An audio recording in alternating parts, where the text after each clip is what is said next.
I wish we were able to talk to the folks outside, but we're keeping our social distancing and playing by the rules. Good afternoon, everyone. To me and to Kamala, this is an exciting day. It's a great day for our campaign, and it's a great day for America, in my view.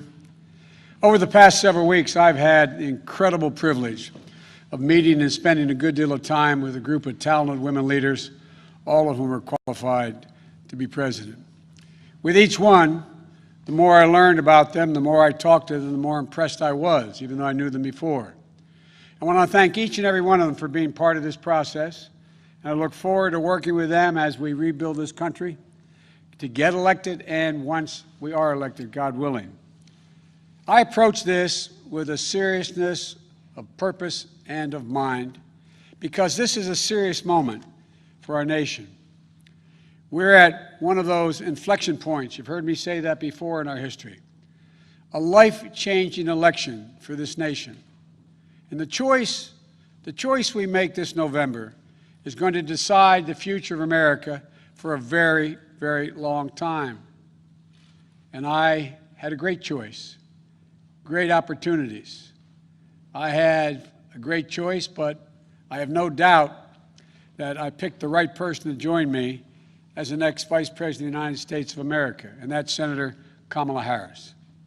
You know, and it seems Americans all across this nation, at least at the outset here, agree with me. Yesterday, we had our best grassroots fundraising day of the campaign, more than double our previous record, and in doing so, we set a single-day record for online political fundraising, and I think I know why. So I hope that you'll join us as well, those of you who listen today. Go to joebiden.com today. $5, $10, whatever. Kamala, as you all know, is smart. She's tough. She's experienced.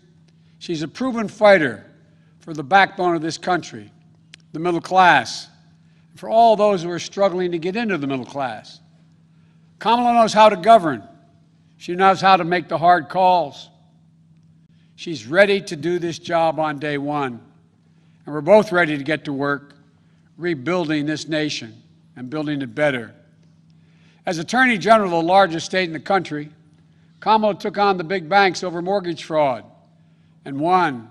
Took on big oil when it wanted to pollute without consequences. She was a pioneer in marriage equality and tackled the gun lobby. You know, we've all watched her in the United States Senate go toe-to-toe with Trump officials, trying to hide the truth, asking the tough questions needed to be asked, and not stopping until she got an answer. And when none was forthcoming, it was obvious what the answer was. As a member of the Intelligence Committee and the Judiciary Committee, she's been the center in the middle of the most critical national security challenges our country faces. Well aware of all the threats to this nation and ready to respond to them. And as a child of immigrants, she knows personally how immigrant families enrich our country, as well as the challenges of what it means to grow up Black and Indian American in the United States of America. Her story is America's story, different from mine in many particulars, but also not so different in the essentials. She's worked hard. She's never backed down from a challenge. And she has earned each and every of the accolades and achievements that she has gained, many of them often in the face of obstacles that others put in her way, but never quit. And this morning, all across the nation, little girls woke up, especially little Black and brown girls, who so often feel overlooked and undervalued in their communities.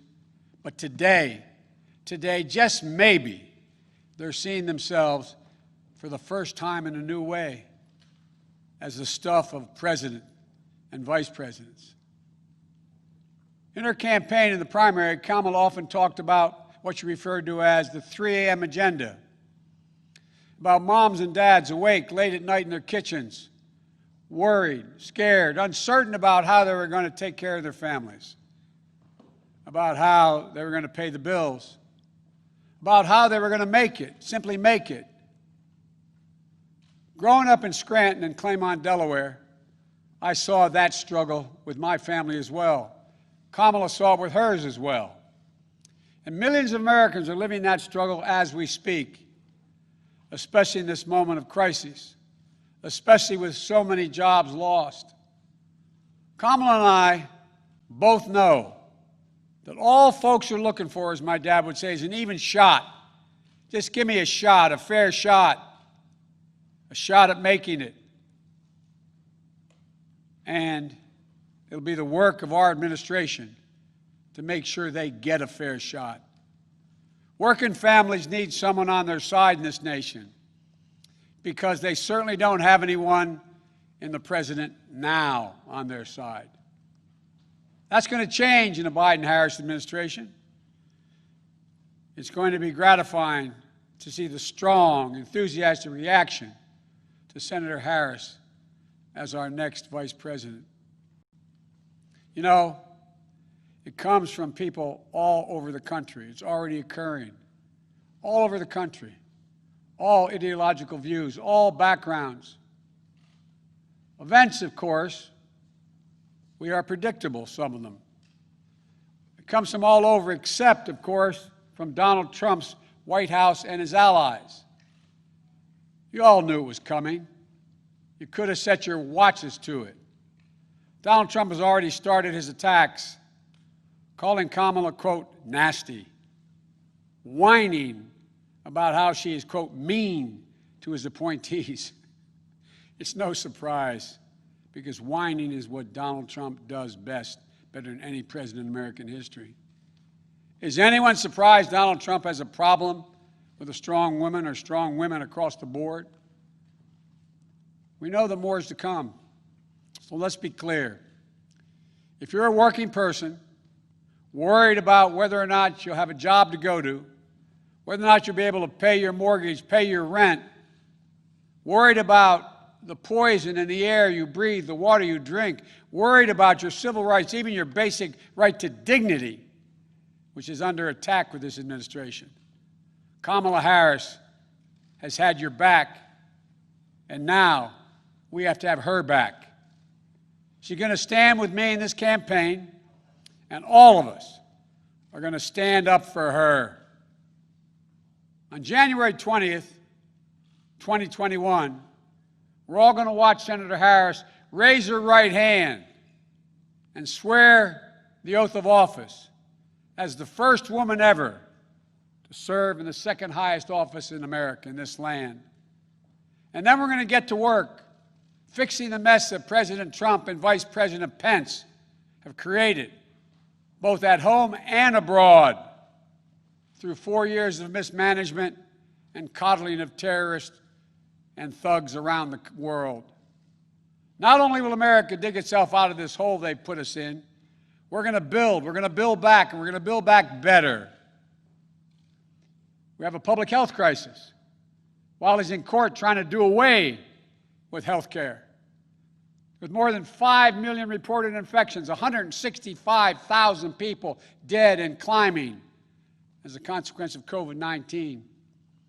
And still, months later, no real leadership or plan from the President of the United States how to get this pandemic under control.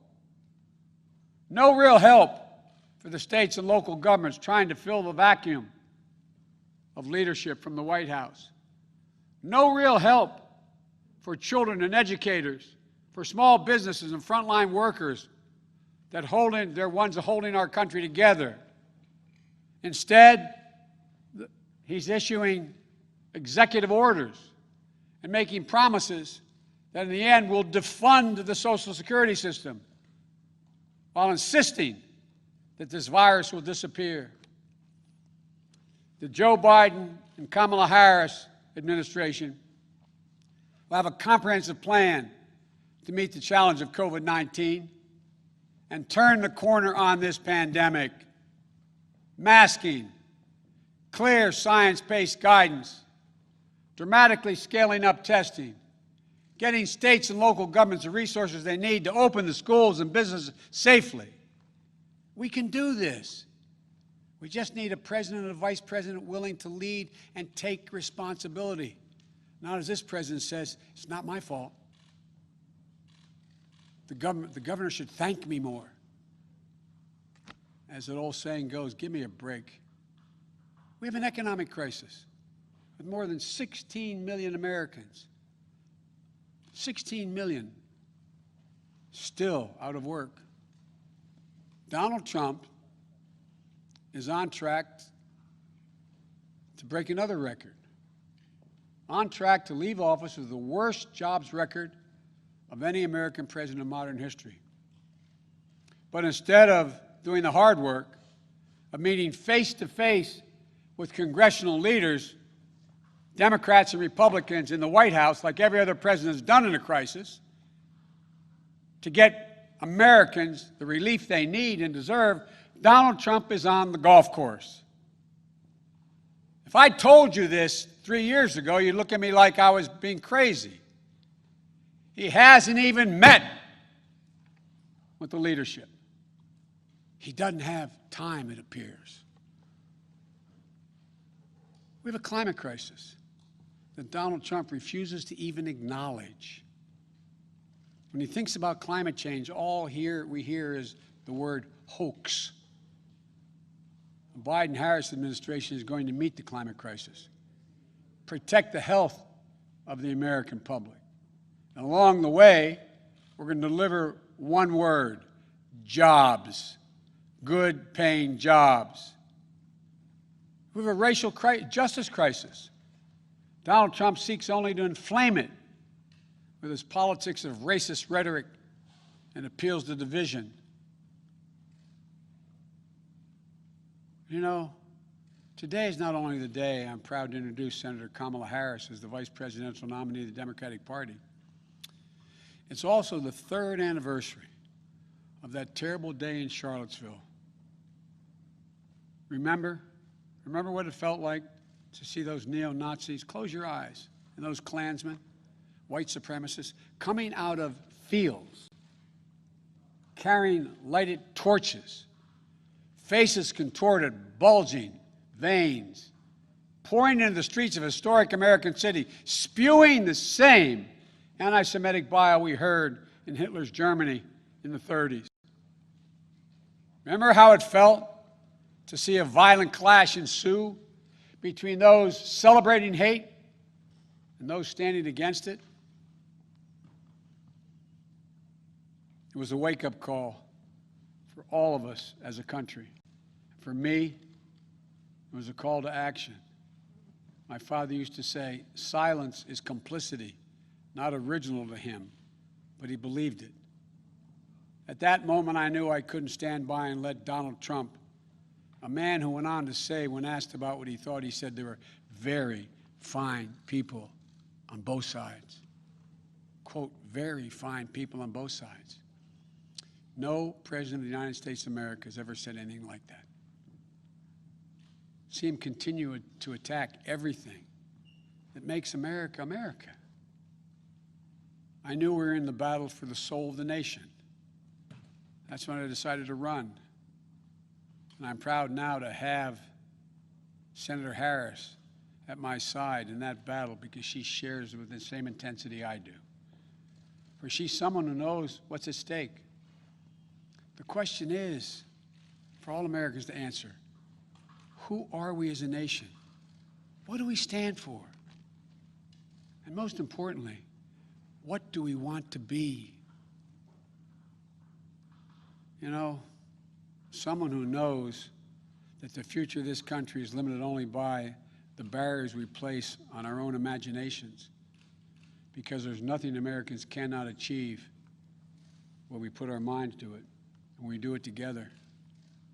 One of the reasons I chose Kamala is because we both believe that we can define America simply in one word: possibilities. Possibilities. Let me say it again. Possibilities. That's America. That's what sets this nation apart, is that everyone everyone, the ability for everyone, and we mean everyone, to go as far and dream as big as hard work and their God-given ability will take them. When I agreed to serve as President Obama's running mate, he asked me a number of questions, as I've asked Kamala. But the most important was, he said to me, he asked me what I wanted, most importantly. I told him I wanted to be the last person in the room before he made the important decisions. That's what I asked Kamala. I asked Kamala to be the last voice in the room, to always tell me the truth, which she will. Challenge my assumptions if she disagrees. Ask the hard questions. Because that's the way we make the best decisions for the American people. I got a chance to spend some time at my home today with Kamala and Doug. And I want to thank them, I thank them publicly for agreeing to join and take this journey with Jill and me. Doug, you're going to have to learn what it means to be a barrier breaker yourself in this job you're about to take on. America's first, second gentleman. And although they're not with us here today, I want to thank Ella and Cole as well. I had a chance to speak to Doug's mom and dad and to Ella and Cole. And we're going to get our kids together to let them know what's coming. My grandchildren are about the age of their children. I got to speak to them. My campaign has always been a family affair, every campaign I've run. So I've got some news for you. You're all honorary Bidens. And here's the best part. Kamala, you've been an honorary Biden for quite some time. You know, I came first to know who Kamala was through our son, Beau Biden. They were friends. They served as attorneys general at the same time. They took on the same big fights together. Kamala in California, Beau here in Delaware. Big fights that helped change the entire country. I know how much Beau respected Kamala and her work, and that mattered a lot to me, to be honest with you, as I made this decision. So now, we need to get to work, pulling this nation out of these crises we find ourselves in, getting our economy back on track, uniting this nation, and yes, winning the battle for the soul of America. My fellow Americans, now let me introduce to you, for the first time, your next Vice President of the United States, Kamala Harris. Kamala, the floor is yours.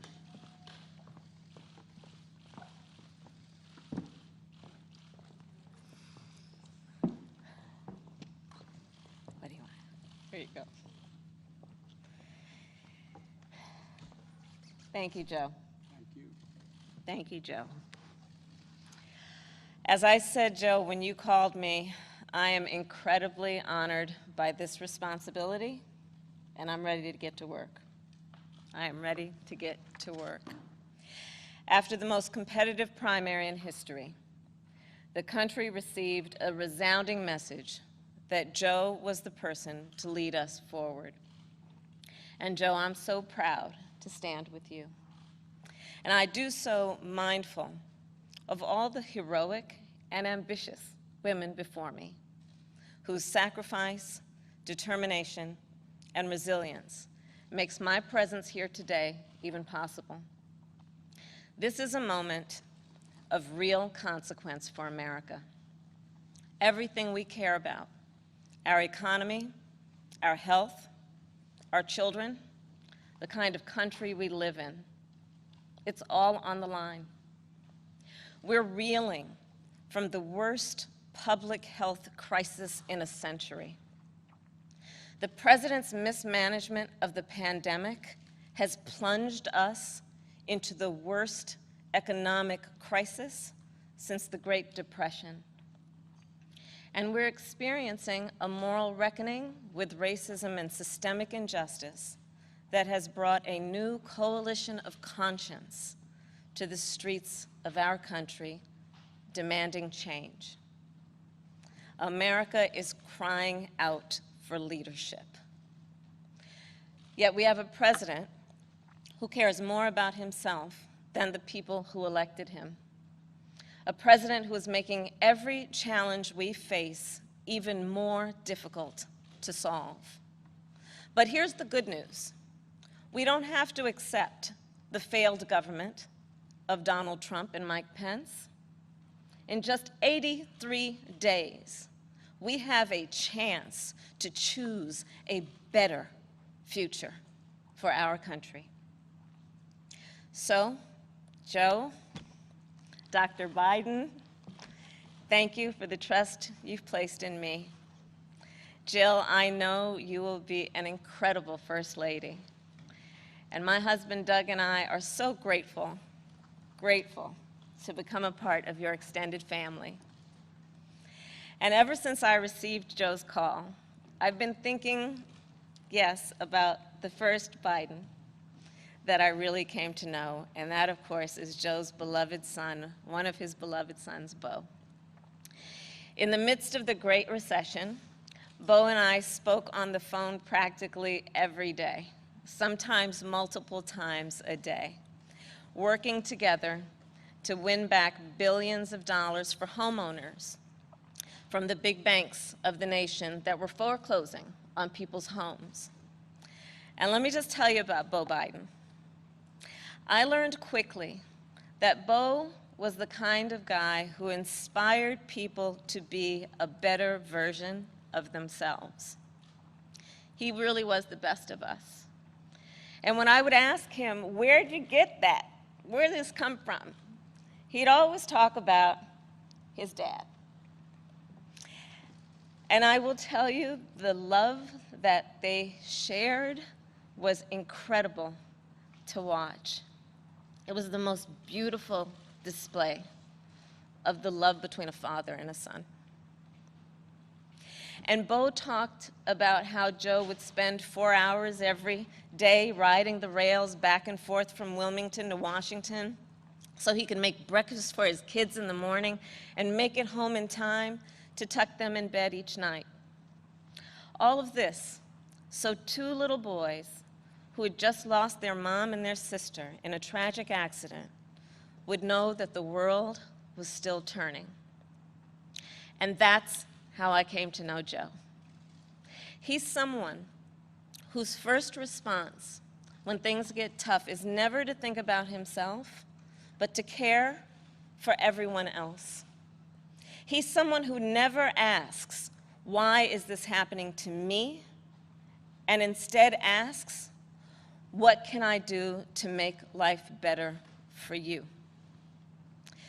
His empathy, his compassion, his sense of duty to care for others is why I am so proud to be on this ticket. And Joe and I, yes, we are cut from the same cloth. Family is everything to me, too. And I cannot wait for America to get to know my husband, Doug, and our amazing kids, Cole and Ella. Because whether I'm cheering in the bleachers at a swim meet, or setting up a college room dorm, or helping my goddaughter prepare for her school debate, or building Legos with my godson, or hugging my 2 baby nieces, or cooking dinner, Sunday dinner, my family means everything to me. And I've had a lot of titles over my career, and certainly vice president will be great. But Mamala will always be the one that means the most. And you know, my mother and father, they came from opposite sides of the world to arrive in America. One from India and the other from Jamaica, in search of a world-class education. But what brought them together was the civil rights movement of the 1960s. And that's how they met, as students in the streets of Oakland, marching and shouting for this thing called justice, in a struggle that continues today. And I was part of it. My parents would bring me to protests strapped tightly in my stroller. And my mother, Shamala, raised my sister Maya and me to believe that it was up to us and every generation of Americans to keep on marching. She'd tell us, don't sit around and complain about things, do something. So I did something. I devoted my life to making real the words carved in the United States Supreme Court, equal justice under law. And 30 years ago, I stood before a judge for the first time, breathed deep, and uttered the phrase that would truly guide my career and the rest of my career. Kamala Harris for the people. The people, that's who I represented as district attorney, fighting on behalf of victims who needed help. The people, that's who I fought for as California's Attorney General, when I took on transnational criminal organizations who traffic in guns and drugs and human beings. And it's the people who I have fought for as a United States Senator, where I've worked every day to hold Trump officials accountable to the American people. And the people are who Joe and I will fight for every day in the White House.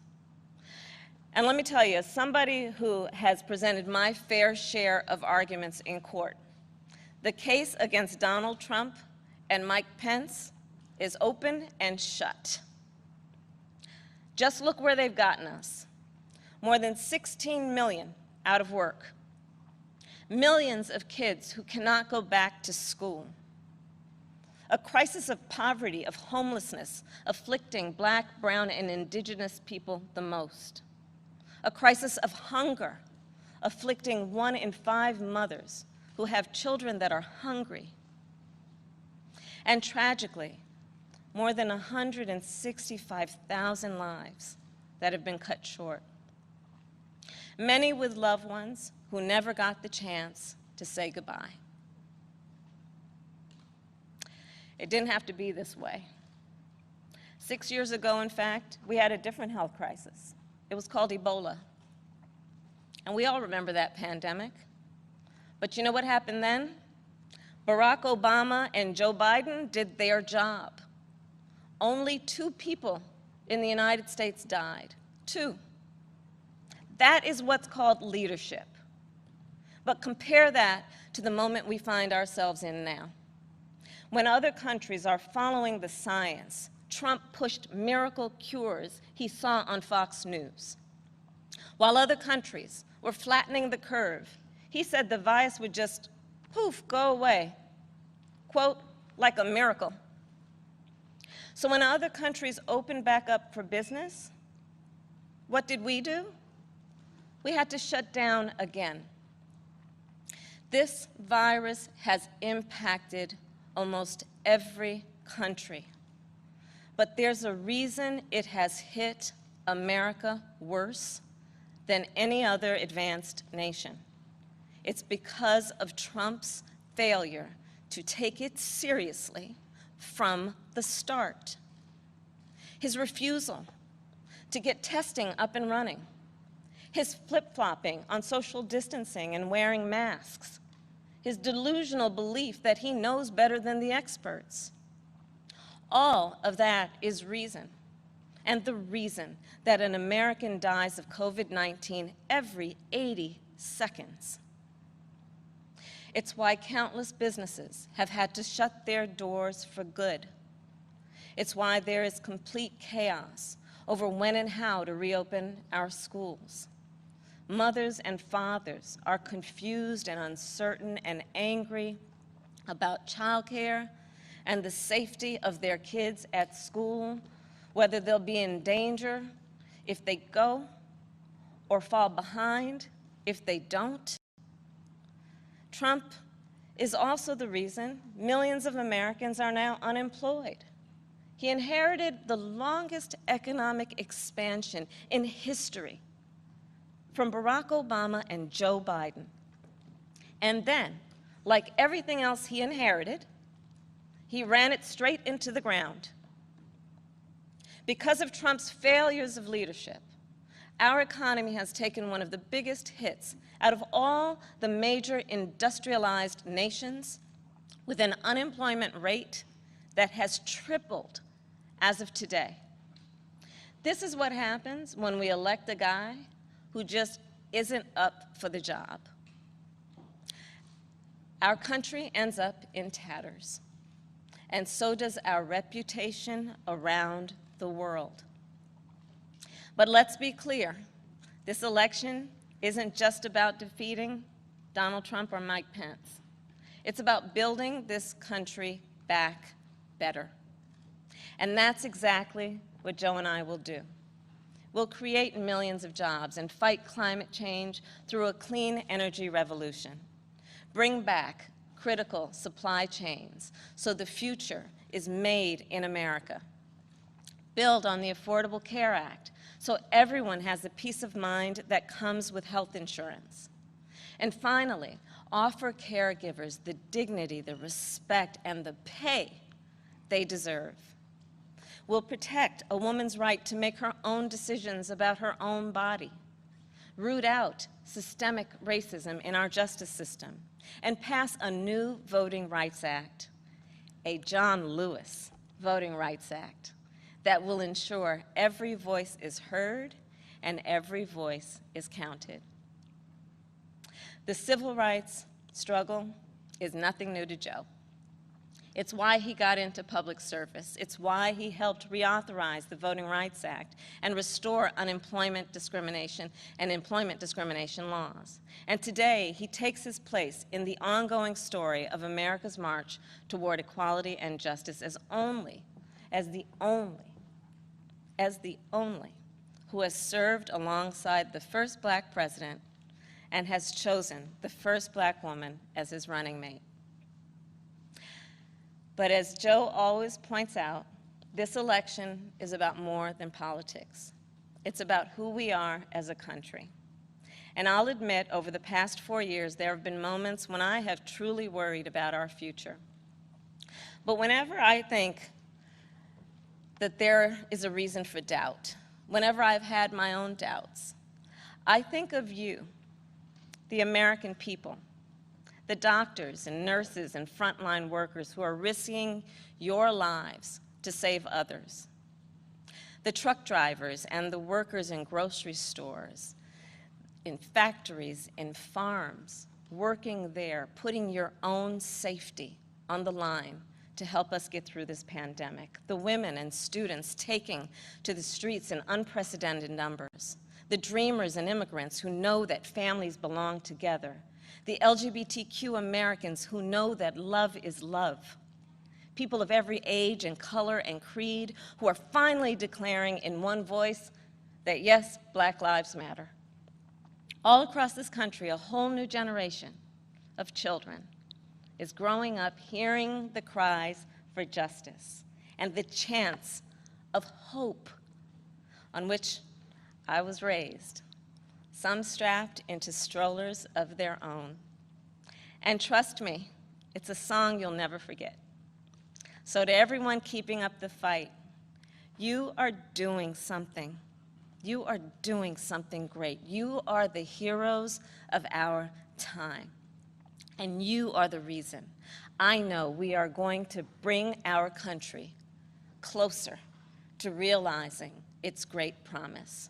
But to do it, we'll need to work, organize, and vote like never before, because we need more than a victory on November 3rd. We need a mandate that proves that the past few years do not represent who we are or who we aspire to be.